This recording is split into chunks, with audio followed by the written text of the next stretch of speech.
శ్రీమాత్రే నమః. ఓం శ్రీ గురువే నమః. ఓం సర్వమంగళాయ నమః. జ్యోతిష్య వీడియోలు చూస్తున్నటువంటి ప్రతి ఒక్కరికి పేరు పేరున నమస్కరించుకుంటూ ఈరోజు మీకు కంకణ రేఖల గురించి తెలియజేస్తున్నాను. గతంలో సంతాన రేఖలు, వివాహ రేఖలు, అదేవిధంగా మధ్య మధ్యలో కొన్ని కథలు, ఛందస్సు జాతకులు, శుక్ర జాతకుల గురించి అంటే వాళ్ళ హస్తరేఖ జ్యోతిష్యం ద్వారా అదృష్టం ఎలా ఉంటుందో నేను తెలియజేస్తున్నాను. ప్రతి ఒక్కరు నా వీడియోలు ఆదరించండి, లైక్ చేయండి, షేర్ చేయండి, సబ్స్క్రైబ్ చేయండి. ఈరోజు కంకణ రేఖలు. ఈ కంకణ రేఖలు అనేటువంటివి వీటిని మణిబంధ రేఖలు అని కూడా అంటారు. ఈ కంకణ రేఖలు అనేటువంటివి చేతికి అడుగు భాగాన చూడండి. ఈ చేతికి అడుగు భాగాన 3 ఉంటాయి. ప్రతి ఒక్కరికి ఈ 3 కంకణ రేఖలు ఉంటాయి. ఈ 3 రేఖలు సక్రమంగా లేకపోయినా వంకర టెంకర అయినా ఖచ్చితంగా 3 రేఖలు ఉంటాయి. ఈ 3 రేఖలు ఈ మొదటి కంకణ రేఖ అని చెప్పాను. ఈ విధంగా వంకర టెంకరగా ఉంటే స్త్రీలకు గర్భస్రావం అవుతుంది, అంటే బిడ్డ పిండం పోతుంది. ఆ విధంగా ఈ కంకణ రేఖల యొక్క ఆయుర్దాయం ఏ విధంగా ఉంటుందంటే, మొదటి రేఖ 30 సంవత్సరాలు, అంటే ఈ మొదటి రేఖ 30 సంవత్సరాల ఆయుష్ను చూస్తుంది. ఈ మొదటి కంకణ రేఖ ఎవరికైతే బాగుంటుందో 30 సంవత్సరాల ఆయుష్. రెండో రేఖ బాగుందంటే 60 సంవత్సరాల ఆయుష్. అంటే ఈ అక్కడ ఉన్నటువంటి ఆయుష్ రేఖను చూసుకోవాలి మనం. ఈ ఆయుష్ రేఖలో గుర్తులు అయి ఉంటే అనారోగ్యాలు ఉన్న ఈ యొక్క కంకణ రేఖలు, వీటిని మణిబంధ రేఖలు సక్రమంగా ఉంటే ఇక్కడ ఆపదలు ఉన్నప్పటికీ ఆయుష్ మాత్రం మొదటి కంకణ రేఖ వల్ల 30 సంవత్సరాలు ఉంటుందని, మధ్య మధ్యలో ఆటంకాలు ఉన్నప్పటికీ 30 సంవత్సరాల ఆయుష్ ఉంటుంది ఈ రేఖ బాగుంటే. రెండో రేఖ బాగుంటే 60 సంవత్సరాల వరకు ఆయుష్ ఉంటుంది. మూడో రేఖ కూడా బాగుంటే 90 సంవత్సరాల వరకు ఆయుష్ ఉంటుంది. ఈ 3 రేఖలు బాగుంటే 90 సంవత్సరాల ఆయుష్, అంటే దానికి మించవచ్చు. అయితే 90 సంవత్సరాల మించి ఆయుష్ ఉండాలంటే 4వ కంకణ రేఖ అనేది ఉంటుంది. ఈ 4వ కంకణ రేఖ అనేది యోగమైన రేఖ. ఈ 4వ కంకణ రేఖ ఎవరికో కొంతమందికి మాత్రం యోగ పురుషులకు ఉంటుంది, అదృష్ట జాతకులకు ఉంటుంది. ఈ 4వ కంకణ రేఖ కానీ ఉన్నిందంటే 120 సంవత్సరాల వయసు వరకు బతికే యోగం ఉంటుంది. అంటే 100 సంవత్సరాలు దాటి బతికే వాళ్ళకి 4వ కంకణ రేఖ కూడా ఉంటుంది. అదేవిధంగా చెయ్యి వెనకాల, ఇప్పుడు మనం చెయ్యి ఈ పక్క కంకణ రేఖలు ఉంటుంది, ఈ సైడ్ కూడా ఈ పక్క కూడా కంకణ రేఖలు ఉంటాయి. ఈ పక్క కంకణ రేఖలు ఉన్నాయి అంటే మనిషికి అదృష్టం ప్రారంభమైనట్టే, అదృష్ట యోగంగా భావించాలి. అంటే చేతి ముందు కాకుండా చేతి వెనక వాళ్ళగా కూడా కంకణ రేఖలు ఉన్న వాళ్ళకి అదృష్టంగానే భావించాలి. వాళ్ళు మహాత్ములుగానే భావించాలి. వాళ్ళు మంచి మనసు ఉన్న వాళ్ళుగా భావించాలి. ధనం అని ఒకటే కాదు, మంచి మనసు, మంచి గుణము, మంచి వ్యక్తిత్వం ఉండే వాళ్ళకి ఈ యొక్క కంకణ రేఖలు వెనకాలుగా ఏర్పడతాయి. అయితే ఫలితమైనటువంటి ఈ రేఖలో ఉన్నటువంటి గుర్తులు, ఈ యొక్క స్థానాల యొక్క దెబ్బల ఆకారాలు, ఎత్తుపల్లాలు ఇవన్నీ చూసుకోవాలి. కాబట్టి రేఖలు ఉన్నాయంటే మంచి యోగంగానే మనం భావించాలి. తర్వాత మధ్య మధ్యలో ఆటుపోట్లు అనేటువంటివి ఈ చెడు గుర్తులను బట్టి చూసుకోవాలి. అయితే ఈరోజు 3 రేఖలు 3 30 90 సంవత్సరాల ఆయుష్, 4వది ఉంటే 120 సంవత్సరాల ఆయుష్గా అనుకున్నాం. అదేవిధంగా కంకణ రేఖలు స్పష్టంగా ఎవరికి ఉంటాయో వారు బంగారు ఆభరణాలు, విలువైన వజ్రాలు ధరించేవారుగా ఉంటారు. ఈ 3 కంకణ రేఖలు ఎవరికైతే ఉంటాయో బాగా, వాళ్ళు బంగారు ఆభరణాలు ధరించేవారు, వజ్రాల ఆభరణాలు ధరించేవారు, వాళ్ళకి ఈ కంకణ రేఖలు ఖచ్చితంగా సక్రమంగా ఉంటాయి. ఇదే ఇక్కడ ఈ 3 రేఖలు ఇలా మీకు కిందికి కనిపించకపోతే చూడండి, ఇట్లా కంకణ రేఖలు 3 సక్రమంగా కనిపించవు. ఈ చెప్పాను 3 రేఖలు కంకణ రేఖ సక్రమంగా ఉంటే బంగారు ఆభరణాలు, వజ్రాలు అనేటువంటివి ధరించే వరకు ఉంటాయి. అదేవిధంగా గొలుసు కట్టు, ముందు చెప్పిన గొలుసు కట్టు వంకర టెంకర వేరు. గొలుసు కట్టు అంటే ఈ రేఖ ఇలా 3 గొలుసులాగా ఉంటుంది. గొలుసులాగా ఎవరికైతే ఈ కంకణ రేఖ గొలుసు కట్టుగా ఉంటుందో మనిషికి శిక్ష అనేటువంటిది ఉంటుంది. అంటే ఏ వృత్తిలో అయితే మనం పనిచేస్తున్నామో ఆ వృత్తిలో అపవాదు వచ్చే సూచనలు ఉన్నాయి. ఈ అపవాదులతో పాటు చెడు గుర్తులు ఇంకా ఎక్కువ ఉంటే మనకి శిక్షలు, పోలీస్ స్టేషన్లో దర్శనం జరిగే సూచనలు ఉంటాయి. ఒక కంటెక్కర్ ఉంటే, లేకపోతే యుద్ధం చేసేటువంటి, పోరాటం చేసేటువంటి లక్షణాలు ఈ కంకణ రేఖ గొలుసులుగా ఉంటాయి. అదేవిధంగా నక్షత్రం గుర్తు, ఈ కంకణ రేఖల్లో నక్షత్రం గుర్తుగాను ఉంటే అది కూడా పోలీస్ స్టేషన్ల దర్శనం, న్యాయస్థానాల దర్శనం, న్యాయస్థానం మెట్లు ఎక్కడం, పోలీస్ స్టేషన్ మెట్లు ఎక్కడం అనేవాడికి ఈ కంకణ రేఖల్లో ఈ నక్షత్రం గుర్తులు ఉంటాయి. అదేవిధంగా క్రాస్ గుర్తు ఈ విధంగా చూడండి. ఈ క్రాస్ సింబల్ ఇలా కానీ ఈ కంకణ మణిబంధ రేఖల్లో కానీ ఉంటే వారికి కూడా కుటుంబంలో ఏదో ఒక శిక్ష అనేటువంటిది, లేకపోతే కోర్టుల చుట్టూ తిరగడం, జైలు చుట్టూ తిరగడం, జైలుకు పోయే సూచనలు కూడా ఒక్కొక్కసారి మిగతా రేఖల యొక్క మంచి స్థానాన్ని బట్టి చెప్పుకోవాలి, మంచి స్థితిని బట్టి. వీటి నుండి పైకి అనగా చంద్రస్థానం వైపు పోయినటువంటి రేఖలు కానీ ఉంటే దూరదేశ ప్రయాణంలో జరుగును. ఈ ఎవరికైతే ఈ కంకణ రేఖల నుండి ప్రయాణం చేసి ఇక్కడ చంద్రస్థానం ఇట్లా ఇది చంద్రస్థానం. ఈ చంద్రస్థానానికి కంకణ రేఖల నుండి కానీ ఒక రేఖ పైకి వస్తే దూరదేశ ప్రయాణాలు పోయే సూచనలు ఉంటాయి. ఎవరికైనా ఏ జాతకుడికైనా ఈ కంకణ రేఖల నుండి ఒక రేఖ బయలుదేరే ఇది చంద్రస్థానం. చంద్రస్థానం ఒక రేఖ బయలుదేరితే వారికి దూరదేశ ప్రయాణాలు కనిపించినట్టుగా ఉంటాయి. స్పష్టంగా కొన్ని ఉండవు, రేఖ అయితే ఉంటుంది. భూతత్వం ద్వారా అయినా చూసుకోవాలి. అదేవిధంగా వీటిని అంటే ఈ యొక్క ఇట్లా వచ్చే రేఖల్ని ప్రయాణ రేఖలనే పేరు. అంటే దూరదేశ ప్రయాణాలు చేస్తారు కాబట్టి ఈ రేఖలకు ప్రయాణ రేఖలని కూడా చెప్తాయి. ఇంత లావుగా ఉండవు, సన్నంగా ఈ కంకణ రేఖలు ఉంటాయి. ఇప్పుడు మీకు కింది స్థాయిలో చెప్తాను చూడండి. ఇక్కడ కంకణ రేఖలు ఉండి ఇక్కడ చంద్రస్థాన భాగము ఇక్కడ ఇట్లా వస్తుంటుంది. ఈ విధంగా కంకణ రేఖల నుండి ఒక రేఖ వస్తే దాన్ని ప్రయాణ రేఖ అంటారు. దూరదేశ ప్రయాణంలో చేయువారికి ఈ విధంగా రేఖ ఉంటుంది. అదేవిధంగా చంద్రస్థానం కింది నుండి వచ్చేవి పొడవు రేఖలు, పాశిరేఖలు, పాలన రేఖ. అంటే ఈ చంద్రస్థానం నుండి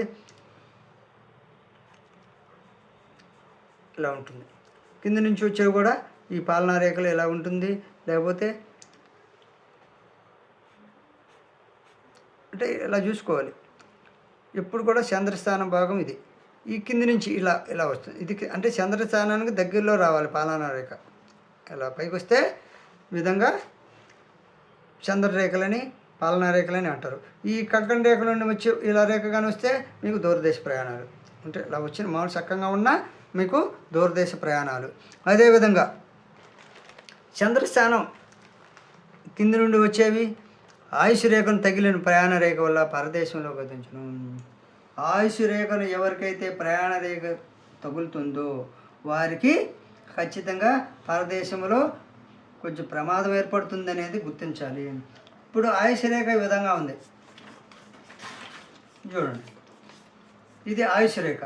ఈ ఆయుష్ రేఖను ఈ కంకణ రేఖల నుండి బయలుదేరిన రేఖ అంటే ఇక్కడ చంద్రస్థానంలో నుండి ఒక రేఖ బయలుదేరి ఇలా వచ్చి ఆయుష్ రేఖను కానీ తగిలితే ఇక్కడ ఆయుష్ ఎలా ఉంటుంది, ఇలా వచ్చి ఆయుష్ రేఖను కానీ తగిలితే పారదేశంలో ఒక రేఖ అంటే ఈ చంద్రభాగం ఇదంతా ఈ చంద్రభాగం నుంచి ఇలా రేఖ బయలుదేరి ఆయుష్ రేఖను తగలదు. ఇక్కడ మీకు చూపిస్తాను చూడండి. ఈ విధంగా ఆయుష్ రేఖ ఉంది, ఇది మణిబంధ రేఖలు ఉన్నాయి. ఈ చంద్రస్థానం నుండి భాగం నుండి ఈ విధంగా రేఖ వచ్చి చూడండి. ఈ విధంగా ఆయుష్ రేఖకు ఎవరైనా ఆయుష్ రేఖను చంద్రస్థానం మణిబంధ రేఖలను పైనుండి ఈ చంద్రస్థానం నుండి ఎక్కడి నుంచి అయినా తగలచ్చు. ఈ మణిబంధ రేఖల అంచు నుండి అంటే చంద్రస్థానం దిగువ నుండి కానీ ఎక్కడి నుండి కానీ ఒక రేఖ పోయేసి ఆయుష్ రేఖను తగిలితే పరదేశంలో తను చాలించే యోగం ఉంటుందంటే తను చాలిస్తారు, ప్రమాదం ఏర్పడుతుంది. అంటే చివరి దశలో పరదేశంలో గడుపుతారు, పరదేశంలోనే గతిస్తారు అని అర్థం. అదేవిధంగా కంకణ రేఖ నుండి ఒక రేఖ వచ్చి ఆయుష్ రేఖను తగిలితే దత్తత పోయే యోగం ఉంటుంది. కంకణ రేఖ నుండి ఒక రేఖ వచ్చి ఆయుష్ రేఖను కానీ తగిలితే దత్తత పోయే యోగం ఉంటుంది. అంటే మనం కంకణ రేఖ దిగు ఇక్కడ చూసాం. ఇప్పుడు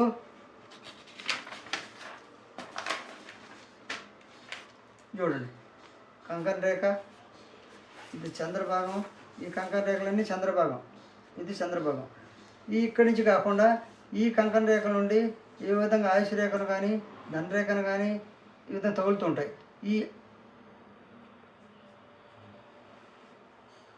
ఈ విధంగా కలిస్తే అంటే ఆయుష్ రేఖను ఈ విధంగా ధనరేఖ కూడా ఉంటుంది. ఈ విధంగా కంకణ రేఖ నుండి ఈ విధంగా ఆయుష్ రేఖను తగిలితే దత్తత పోయే యోగం ఉంటుంది. అంటే ఈ ధనాన్ని ఇక్కడ చంద్రస్థానం దిగువ నుండి ఎన్నుకోవాలి. ఇందాక పరదేశంలో ఉండేది. ఈ యొక్క చంద్రస్థానం ఎక్కడేడో ఉంటుంది. ఈ చంద్రస్థానం కాకుండా ఈ కంకణ రేఖల నుండి ఈ విధంగా రేఖ వచ్చి ఈ ధనరేఖలు తగిలినా దత్తత పోయోగం ఉంటుంది. ఈ ఆయుష్ రేఖలు తగిలితే మాత్రం ఈ ఆయుష్ రేఖను తగిలే ఆయుష్ రేఖను తగిలినా తగలకపోయినా ధనరేఖను తగిలి ఆగిపోతే దత్తత పోతారు. ధనరేఖను తగిలిన దత్తత ఆస్తి కలిసి వస్తుంది, అంటే ఇతరుల ఆస్తి కలిసి వస్తుంది. ఇది పోయేసి ఈ ఆయుష్ రేఖను తగిలితే దత్తత ఖచ్చితంగా పోతారు. అదేవిధంగా వంకర్ టెంకర్ కానీ ఉంటే కిందికి సాగితే ఆరోగ్య భంగం ఉంటుంది. ఎవరికైతే వంకర్ టెంకర్ ఉండి ఈ మణిబంధ రేఖ అంటే మణిబంధ రేఖ ఇలా మొదటి రేఖ ఇలా ఉండి కిందికి సాగితే ఇలా సాగితే ఆరోగ్య భంగం ఉంటుంది. జీర్ణకోశంలో వ్యాధులు వచ్చే సూచనలు ఉన్నాయి కాబట్టి ఇందాక చెప్పాను గర్భస్రావం ఇలా ఉంటే గర్భస్రావము, వ్యాధులు, ఆరోగ్య భంగం జరుగుతుంది. అదేవిధంగా అంటే మొదటి రేఖ ఆరోగ్యానికి సంబంధించి, రెండో కంకణ రేఖ, ఈ రెండో కంకణ రేఖ సుఖాన్ని ఇస్తుంది. ఈ సుఖాన్ని అంటే ఈ రెండో కంకణ రేఖలో ఇలా దీపంగాను ఉంటే ఏమి రిజల్ట్ అంటే రెండో కంకణ రేఖ సుఖానికి సంబంధించింది, ఇది ఆరోగ్యానికి సంబంధించింది. ఈ యొక్క సుఖం అనేటువంటి ధనం, ఆరోగ్యము, ఇది ధనం, రెండో రేఖ ధనం, ఇది 1, ఇది 2, 3 కంకణ రేఖ, మూడోది సుఖం. ఈ ధనం ఈ రేఖలో కానీ ఈ విధంగా దీపంగానుంటే ఈ దీపం ఎవరైతే ఎక్కడ ఉంటుందో ఆ వయసులో ఆయుష్ రేఖలో కూడా చూడాలి. ఆ ఆయుష్ రేఖలో ధనరేఖలో ఆరోగ్య రేఖలో చూసి ఆ ఆయుష్ భంగము, ధనభంగము, ఆరోగ్య భంగం అంటే ఎప్పుడైతే రెండో రేఖలో కానీ ఉంటే ఎలా ఉంటుంది. ఈ ఆయుష్ రేఖలో వయసు నిర్ధారణ చేసుకొని దారం పట్టుకొని ఈ మొత్తం వయసు 100 సంవత్సరాలుగా భావించి ఈ వయసులో అంటే ఇక్కడ ధనరేఖ, ఆరోగ్య రేఖ, ఆయుష్ రేఖ, ఇక్కడి నుంచి మనకు ఆరోగ్య రేఖ బుధస్థానం పోతుంది. ఈ 3 ఇది బుధస్థానం. ఈ బుధస్థానానికి పోయే రేఖే ఆరోగ్య రేఖ. ఇదే విద్యారేఖ కూడా అంటారు. రకరకాలుగా పేర్లు పిలుచుకుంటుంటారు. అదేవిధంగా చూడండి, ఈ 2 రేఖలుగా యొక్క ఏ మార్పులైనా ఉన్నాయో చూసుకోవాలి. ఆ వయసులో మీకు ధన నష్టం జరుగుతుంది.